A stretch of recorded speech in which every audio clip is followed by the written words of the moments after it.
Do you feel privileged when society assumes the worst of you simply because of your gender?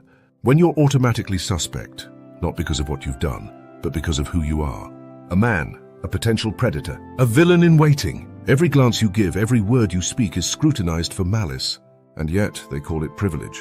And when the bugles sound, when the war machine churns to life, do you feel privileged to be drafted, shipped off, and fed into the meat grinder of history? The front lines are your inheritance.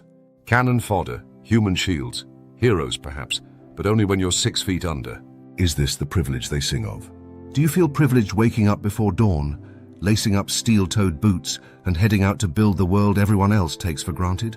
Roads, bridges, sewers, electrical grids, oil rigs, skyscrapers, your blood, sweat and tears hold them together. But do they hold you in esteem? Does society honor the men who risk life and limb? Or are you simply a cog, a disposable part, to be replaced when broken? After a grueling day of labor, do you feel privileged to come home to a wife who greets you not with warmth but contempt and complaints? "Why aren't you doing enough around here?" she asks, as though the 10 hours of physical and mental exhaustion you endured that day to provide for the household weren't enough. Do you feel privileged when the house you pay for feels like someone else's castle, and you, the unwanted guest?